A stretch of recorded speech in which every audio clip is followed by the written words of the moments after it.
kamu udah menyiapkan barang-barang buat besok?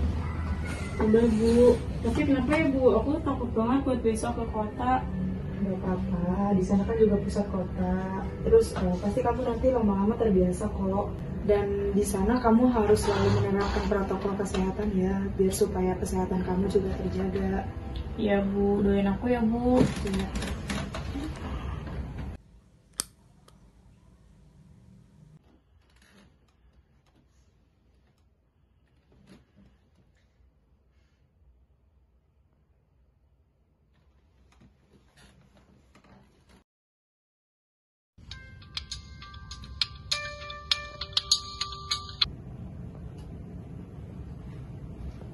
Nak, bangun yuk, sholat subuh dulu. Iya Bu. Yuk, bangun. Pemirsa, wabah COVID-19 telah memaksa pemerintah setempat menjalankan pembatasan sosial berskala besar di seluruh wilayah Indonesia. Himbauan pemerintah untuk beraktivitas di dalam rumah saat PSBB selama pandemi COVID tampaknya sudah dipatuhi oleh sebagian besar warga Jakarta. Hal ini ternyata berdampak pada berkurangnya jumlah kendaraan di jalan raya dan turunnya kadar polusi udara di Jakarta. Namun perlu digarisbawahi bahwa kondisi new normal saat ini memperbolehkan sebagian besar perusahaan untuk beroperasi kembali sehingga jumlah kendaraan yang melintas di ibu kota semakin meningkat. Hal ini menyebabkan polusi udara di ibu kota pun turut meningkat.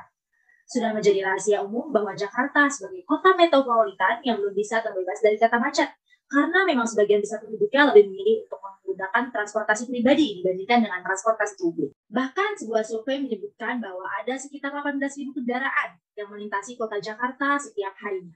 Maka dari itu, kemacetan bukan satu-satunya masalah, tetapi juga tingkat polusi yang kian mengkhawatirkan. Jakarta pernah ditetapkan sebagai kota dengan tingkat polusi terburuk sedunia pada tahun 2019 melalui aplikasi Air Visual. Maka dari itu, untuk mengantisipasinya adalah dengan memilih kendaraan publik dibanding dengan kendaraan pribadi.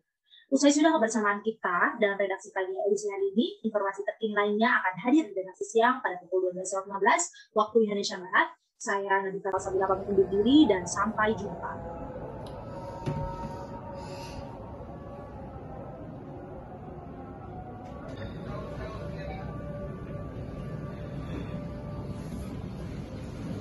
Udah lah, gak usah terlalu dipikirkan. Nanti kamu kalau mikirin terus malah nggak berangkat-berangkat. Iya Bu. Udah chat itunya belum ibu kosnya? Tadi sih udah, kayaknya aku bakal chat lagi deh, takut lupa deh ibu kosnya. Ya udah chat dulu. Gimana kata ibunya? Katanya tuh nanti dikasih kuncinya di sana. Ya udah, dia berangkat nanti ketinggalan bis. Ya udah Bu, aku pamit dulu ya. Iya, hati-hati ya, jaga kesehatan. Iya.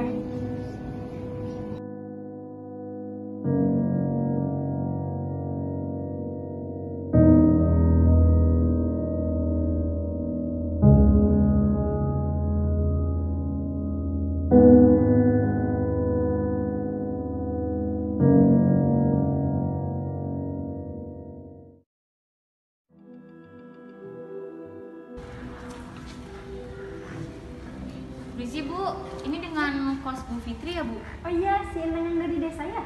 Iya Bu. Oh, Nama saya Friska Bu. Oh, ya udah Neng, ayo saya antar ke kamar aja. Terus sini Neng. Iya Ibu. Sini Neng, masuk. Nah, ini kamarnya Neng. Nah ini kamarnya Neng. Keadaannya emang kayak gini, tapi insya Allah bersih, nggak bakal ada kecoa. Ini udah ada meja belajar, kipas, sama paling nanti kasurnya nanti diambilin. Baik Bu, terima kasih ya Bu sekali lagi. Iya Neng, selamat beristirahat ya Neng. Ibu permisi dulu. Mari Baik, Neng. Bu, terima kasih Bu. Iya Neng.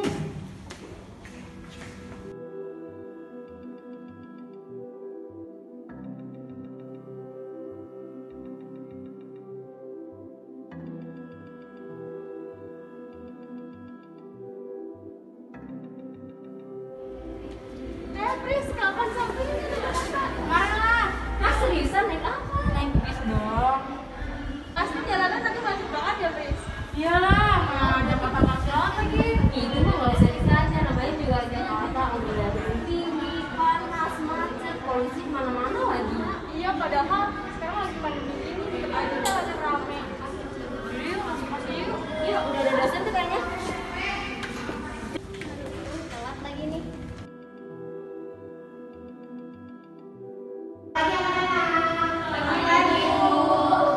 Maafin ibunya tadi telat, soalnya ada urusan itu. Mulai ya. Assalamualaikum warahmatullahi wabarakatuh. Waalaikumsalam warahmatullahi wabarakatuh.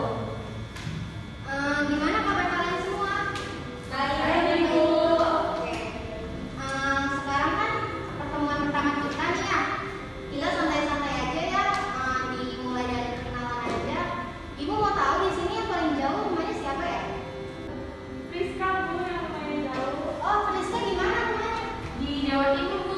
Oh, Jawa Timur. Jauh juga ya. Di sana gimana? Udaranya sejuk banget. Iya sih, masih sejuk sih, Bu. Oh, nggak kayak di Jakarta ya, polusinya banyak banget. Bu, izin tanya dong, Bu. Kira-kira tuh penyebab polusi udara di Jakarta tuh semakin meningkat tuh gara-gara apa sih, Bu? Wah, kalau ditanya penyebab sih banyak banget ya. Tapi itu yang paling utama sih dari transportasi. Karena yang kalian tahu kita semua punya transportasi pribadi kan. Nah, belum juga di samping itu ada asap pabrik, asap rokok, dan yang lainnya juga. Jadi kalau kayak gitu akibat dari udara sekarang ini gimana sih, Bu? Apalagi sekarang lagi heboh tuh Jakarta juga udaranya tuh lagi tercemar parah gitu.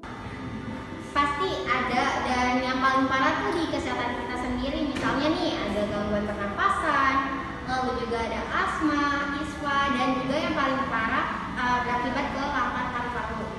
Nah, dari kita menghirup pencemaran udara nih, nantinya di tubuh kita nih oksigennya bakalan berkurang gitu anak-anak. Ya ampun, ternyata separah itu ya akibat pencemaran udara.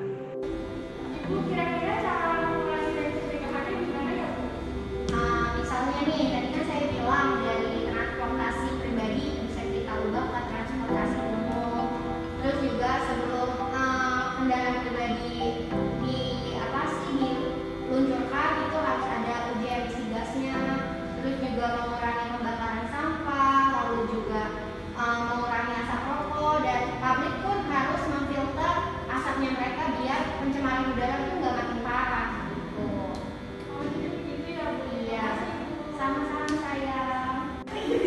Baik, anak-anak, kelas kita udah selesai. Ibu izin pamit dulu ya. Semoga hari kalian menyenangkan. Wassalamualaikum warahmatullahi wabarakatuh. Waalaikumsalam warahmatullahi wabarakatuh. Terima kasih, Bu. Iya, sama-sama.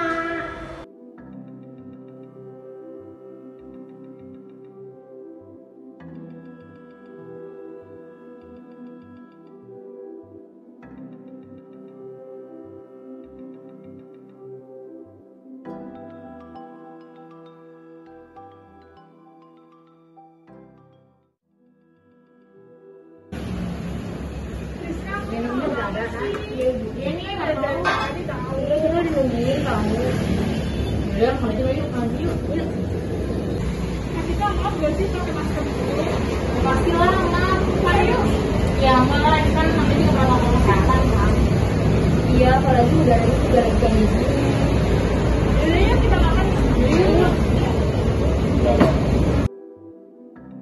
Aku harus mencari solusinya. Halo, di sini saya ingin memberitahukan kondisi dan kesehatan lingkungan pada masa pandemi COVID-19 ini. Di masa pandemi COVID-19 ini, kondisi lingkungan membaik dan polusi udara berkurang karena orang-orang menetap di rumah selama masa penjarakan sosial. Nah, dalam keadaan pandemi ini, kita dapat memanfaatkan waktu untuk melakukan beberapa hal untuk mengurangi polusi udara dan memperbaiki kesehatan lingkungan, yaitu seperti membiasakan diri untuk bersepeda dan berjalan, karena bersepeda dan berjalan adalah dua hal yang tidak menggunakan bensin dan tidak mengeluarkan gas emisi yang dapat mencemari lingkungan. Nah, yang kedua, kita harus selalu mencuci tangan dengan sabun dan membawa hand sanitizer apabila keluar rumah, dan selalu menggunakan masker dan menutupi hidung dan mulut. Nah, yang ketiga, membiasakan untuk mencabut alat elektronik apabila sudah tidak dipakai, karena perangkat elektronik seperti komputer dan listrik tetap memakai listrik walaupun keadaan mati, dan alat elektronik tersebut dapat mengeluarkan gas karbon yang dapat mencemari lingkungan. Nah, yang keempat yaitu mengurangi penggunaan air, karena penggunaan air yang berlebihan dapat membuat pencemaran air. Nah, itu adalah beberapa hal yang dapat kita lakukan pada masa pandemi ini untuk memperbaiki kesehatan lingkungan kita dan mengurangi pencemaran udara. Oleh karena itu, ayo kita bersama-sama untuk memperbaiki kondisi dan kesehatan lingkungan ini dan mengurangi pencemaran udara di lingkungan sekitar kita.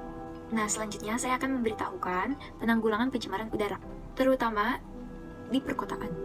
Di perkotaan kualitas udara sangat rendah, yaitu udara terasa sesak. Maka dari itu, ayo kita bersama-sama untuk menanggulangi pencemaran udara dan mencegah polusi udara. Nah, kita dapat melakukannya dengan cara yaitu kesadaran diri. Karena dengan kesadaran diri, kita dapat mengawalinya untuk mempengaruhi orang-orang sekitar kita untuk mengurangi pencemaran udara. Nah, yang kedua yaitu mengurangi kendaraan bermotor dan bermobil dengan berjalan kaki, bersepeda. Nah, yang kedua yaitu menanam pohon atau berhijau dan berkebun. Nah, yang ketiga, memberi produk lokal.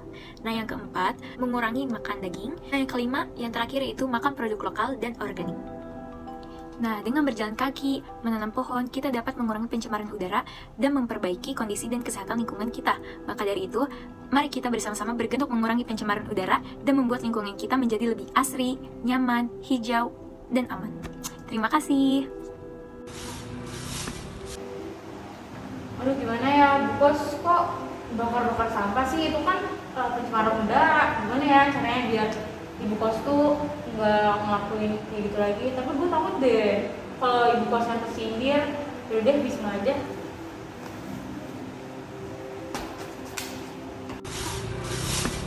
Bu, ngapain Bu? Ini Neng lagi nyapu aja sambil bakar sampah. Nggak dibakar Bu, kenapa nggak dipendem aja di tanah jadi pupuk? Emang bisa Neng? Bisa Bu, serius. Wah, yaudah ya. Oh iya, Ibu baru inget Neng. Pembakaran sampah juga termasuk salah satu pencemaran udara. Ibu baru inget, makasih ya Neng udah ingetin. Besok-besok Ibu tanam aja. Ya, makasih Neng. Hai. Hai, Rafa, apa kabar? Iya, kemana aja lu? Kok kemarin kita makan-makan lu gak ikutan sih? Iya, lu kemana aja, Raf? Alhamdulillah, baik gue. Kemarin gue ada urusan, jadi langsung pergi. Ada apa nih malam-malam? Guys, gimana kalau misalkan kita tuh ngasih sedikit gerak cara kita buat nanggulangin pencemaran udara ini dengan cara kita nanam pohon? Gimana? Pada setuju nggak ya kira-kira? Yang lain gimana? Setuju banget. Nah, boleh Fris. Seriusan? Setuju. Ayo. Udah ya. Bye. Kita melakukan penanaman pohon walaupun gak seberapa. Dengan begini kita dapat memberikan pergerakan pada orang lain agar menjaga lingkungannya supaya tidak berdampak buruk untuk kesehatan semua orang. Satu pohon bisa menyelamatkan seluruh dunia.